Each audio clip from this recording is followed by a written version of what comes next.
और आगे आपको बता दें कि लखनऊ में 3 दिवसीय खेल महाकुंभ का रक्षा मंत्री राजनाथ सिंह ने आज उद्घाटन किया है। केडी सिंह बाबू स्टेडियम में 15 अप्रैल तक खेल महाकुंभ चलेगा, जिसमें 9 कैटेगरी में खेल प्रतियोगिताएं होंगी। इसमें athletics, volleyball, kabaddi, basketball, football, hockey, boxing, taekwondo और कलारीपयट्टू शामिल हैं। रक्षा मंत्री ने विभिन्न खेलों में उत्कृष्ट योगदान देने वाले 10 खिलाड़ियों को सम्मानित भी किया। इनमें दिव्यांग खिलाड़ी भी शामिल हैं। बता दें कि कार्यक्रम में उप मुख्यमंत्री ब्रिजेश पाठक, खेल राज्य मंत्री समेत खेल जगत से जुड़े नामी लोग शामिल हुए। इस अवसर पर रक्षा मंत्री ने अपने संबोधन में कहा कि पिछले 10 सालों से भारत सरकार और प्रदेश की सरकार ने खेलों को बढ़ावा देने पर जोर दिया है।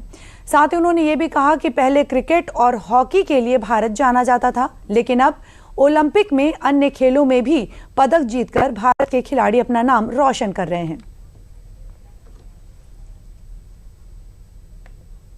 जब हम भारत में खेलों की बात करते हैं तो हम ये देख सकते हैं कि भारत में खेलों को कभी भी वह महत्व नहीं मिला जैसा कि मिलना चाहिए था।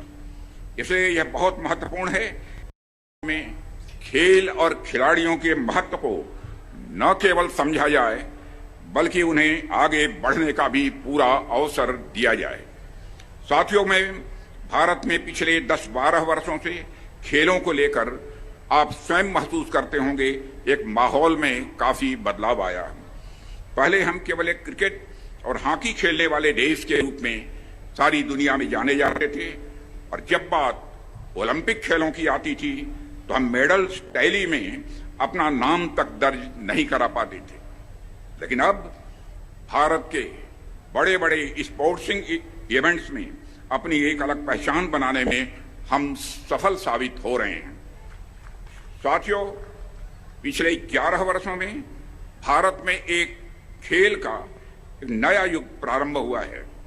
ये नया युग विश्व में भारत को सिर्फ एक बड़े खेल शक्ति बनाने भर का ही नहीं है, बल्कि यह खेल के माध्यम से इस समाज के सशक्तिकरण का भी एक यह नया दौर है।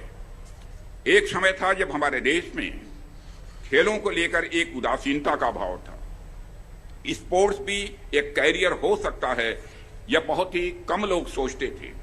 न तो स्पोर्ट्स इंफ्रास्ट्रक्चर पर उतना ध्यान दिया जाता था और न ही खिलाड़ियों की जरूरत का ध्यान रखा जाता था। जो लोग खेलना भी चाहते थे उनके लिए छोटे शहरों में भी स्पोर्टिंग इंफ्रास्ट्रक्चर जैसा मिलना चाहिए वैसा नहीं मिलता था। कई खिलाड़ियों की प्रतिभाएं इन अभावों के चलते दम तोड़ दिया करती थी। प्रधानमंत्री नरेंद्र मोदी के नेतृत्व में हमारी सरकार आज खेल और खिलाड़ियों से जुड़ी इन समस्याओं का भी समाधान कर रही है।